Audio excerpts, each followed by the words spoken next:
जैसा कि हमने पिछली वीडियो में बताया कि अरब में दो किस्म के लोग थे। एक वो जो शहरों और बस्तियों में आबाद थे और दूसरे वो जो खाना बदोशों की तरह जिंदगी गुजारते थे। खाना बदोश या बदवी रहजनी, डाका डालना और कत्ल कर देने में बहुत ही मुश्ताक थे। मुसाफिरों को लूट लेते और जबरदस्ती किसी का माल छीन लेने की सबको आदत थी। किसी शख्स को अकेला सफर करते देखते तो उसका माल छीन लेते और उसको गुलाम बनाकर बाजार में बेच देते थे। रास्ते में अगर कहीं पानी के कुएं होते तो उनको घास वगैरह से ढांप देते ताकि मुसाफिर प्यास से मर जाए और उनका माल लूटने में आसानी हो। और बाज लोग तो चोरी में इतने मशहूर थे कि उनका नाम मिसाल के तौर पर लिया जाता था। इन चोरों को ज़ुबानुल अरब यानी अरब के भेड़िए कहा जाता था। अगर कातिल या दुश्मन पर इनको फतह ना मिलती या दुश्मन ऐसे ही मर जाता तो उसकी नस्लों से बदला लेते थे। अगर दुश्मनी की वजह याद ना रहती फिर भी दुश्मन को याद रखते थे और उससे बदला लेते थे। बहुत सारे लोगों को तो सिर्फ इसलिए कत्ल कर देते थे कि उनसे सिर्फ दुश्मनी है, लेकिन दुश्मनी की वजह उनको याद ना रहती थी। बनी तमीम और कुरैश में दुख्तर कशी सबसे ज्यादा थी। इस दुख्तर कशी पर फख्र करते और अपने लिए निशाने इज्जत समझते थे। बाज घरानों में संगदिली यहाँ तक बड़ी हुई थी कि जब लड़की बड़ी हो जाती यानी 5-6 साल की हो जाती तब उसको अच्छे कपड़े पहनाकर संगदिल बाप खुद शहर से बाहर ले जाता, जहां वो पहले से एक गहरा गड़ा खोद कर आता था और उस गहरे गड़े के किनारे पर लड़की को खड़ा करके उसमें धक्का दे देता था। वो लड़की चीखती चिल्लाती और अपने बाप से मदद तलब करती थी, लेकिन उसका बाप ऊपर से ढेले मारता था और मट्टी डालकर उसको दफन कर देता था और इस तरह अपने लख्ते जिगर को जिंदा दरगोर करने पर फख्र करता था। बनी तमीम के एक शख्स कैस बिन आसिम ने इसी तरह अपनी 10 लड़कियां जिंदा दरगोर की थी। दुख्तर कशी के इस जालिमाना रस्म से अरब का कोई भी कबीला पाक नहीं था, लेकिन बाज कबीलों में ये हरकत कसरत से होती थी। जहां अरब में ये सब चल रहा था वहां दूसरे मुल्कों के क्या हालात थे, आइए एक नजर इस पर भी डालते हैं।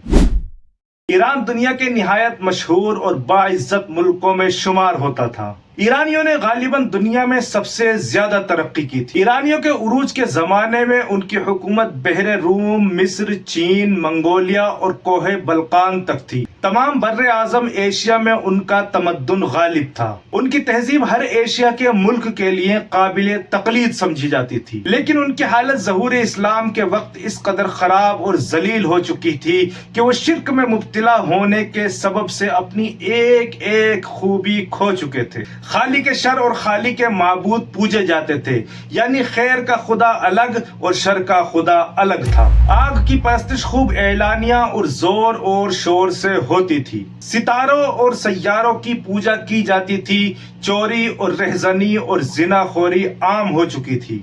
आपस की नाइत्तेफाकी, बुग़्ज़ो हसद और दरिंदगी आम हो चुकी थी। तमाम उलूम, तमाम तहजीब, तमाम अखलाक और तमाम इंसानी हुकूक मुल्क ईरान को खाली कर चुके थे। न सिर्फ सितारा परस्ती, आग परस्ती, बल्कि बादशाह, अमीर, सिपह सालार सबके सब अवाम से अपनी परस्तिश कराते थे। इस अजाब से ईरानी मखलूक उस वक्त आजाद हुई और मुल्क ईरान की तारीकी उस वक्त खत्म हुई जब मुसलमानों ने ईरान को फतह किया। ईरानी शहंशाह के मद्दे मुकाबिल दुनिया की दूसरी सबसे बड़ी ताकत यूनान और रूम की थी। रूम और यूनान की तहजीब भी बहुत कदीम थी। तिब, रियाजी, मंतिक, फलसफा और हिकमत में दुनिया का कोई भी मुल्क यूनान और रूम का मुकाबला नहीं कर सका था। इसी मुल्क में सकरात, बुकरात, लुकमान, अफलातून और अरस्तु पैदा हो चुके थे।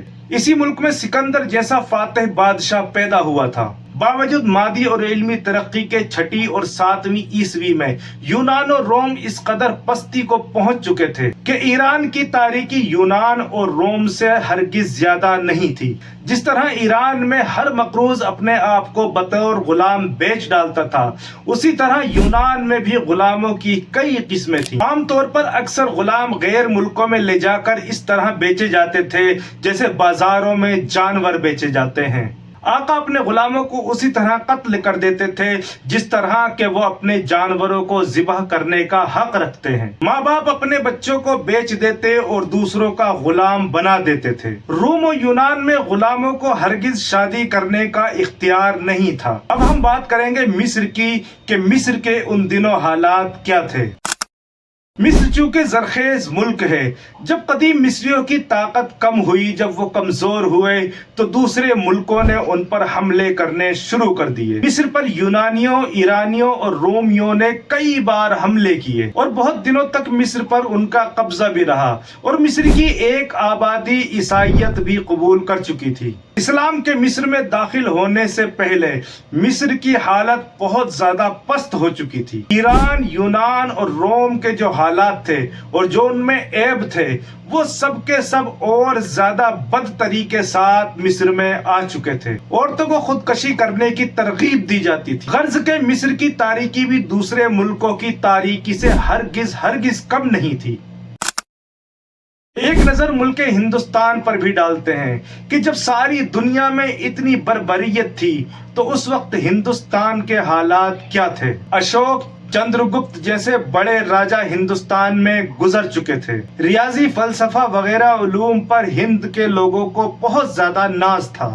कृष्ण, रामचंद्र और गौतम बुद्ध जैसे बानियाने मजहब के किस्से भी उन लोगों को याद थे। लेकिन जिस जमाने की दुनिया का इस वक्त हम मुआयना कर रहे हैं तो मजहब हिंदुस्तान से खारिज हो रहा था और ब्राह्मणी मजहब बतदरीज जोर पकड़ रहा था। हिंदुस्तान के किसी भी एक बड़े सूबे में कोई भी एक अजीम शान सल्तनत मौजूद नहीं थी। एक चीनी सयाह लिखता है कि हिंदुस्तान में कोई एक भी घर ऐसा मौजूद नहीं था कि जिसमें बुत रखे हुए न थे। जिनाकारी के लिए मिस्रियों की तरह उसूल और कवायद बनाकर दाखिले मजहब समझे जाते थे। सिंध के राजाओं में ऐसी मिसालें मौजूद हैं कि उन्होंने अपनी हकीकी बहनों से भी शादियां की थीं। जब राजाओं और हुक्मरानों के ये हाल थे तो सोचो अवाम की बदतमीजियां भी उनसे बढ़कर रही होंगी। सितारे, सैयारे, हैवान, दरख्त, पत्ते, पत्थर, सांप और शर्मगाहों की पूजा करना मुल्क हिंदुस्तान में राइज था। इसी से अंदाजा लगाया जा सकता है कि हिंदुस्तान की तारीख कितनी तारीक रही होगी। जो भी हालात मैंने आपको बताए, ये सब हालात नबी आखिरुज़्ज़मा सल्लल्लाहु अलैहि वसल्लम के आने से पहले के हालात हैं। मज़कूरा बाला हालात पढ़ने और सुनने से ये बात तो पता चल रही है